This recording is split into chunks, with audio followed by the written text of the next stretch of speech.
Hi everyone, David Seekman here from Agency Performance Partners. I sat down today to shoot a video on overcoming objections, but I realized that one of the things we really teach is avoiding objections. Now, I'm not talking about avoiding objections like when you get an objection trying to dodge it. We actually teach you to attack that directly head on. And I think in another video I'll talk a little bit more about how we train on that technique. But I do think that there are ways that you can avoid the objection, and I think there's really two things you can do to prevent an objection from even being raised. The first is right at the beginning of the call, and throughout the rest of the call, is making sure that you're building a good relationship and building rapport with the prospect or the client.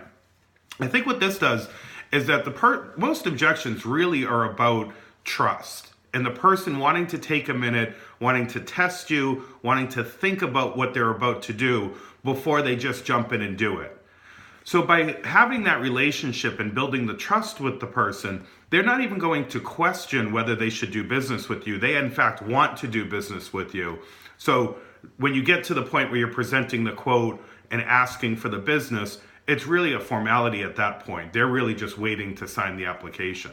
So I think if you build the trust and you build the relationship, that's one way you can avoid having an objection come up later on. I think the other way that you can do it is by asking specific questions. So for example, one of the things that I always ask is regarding other decision makers in the process. So that when I get to the end, when I'm presenting the quote, or for me, when I'm doing my proposal, I'm not blindsided with, oh, I have to talk to my spouse or my business partner about this. I already know that going in. So that does a couple of things. One, it allows me to respond to that earlier in the process so that I don't have to then, so that I don't get blindsided later on with that. And two, it takes that off the table in terms of an objection, because a lot of times that objection, it's not really an objection. It's just a way, they're just trying to say pause, hold, not right now, something along those lines. They don't necessarily have to check with the other person. They're just telling you that to avoid making a decision.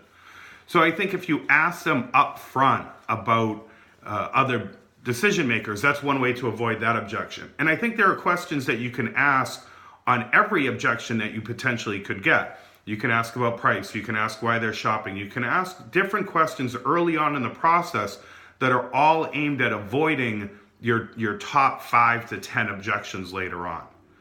So we always suggest that you have all of your objections listed out and you have your responses to those objections.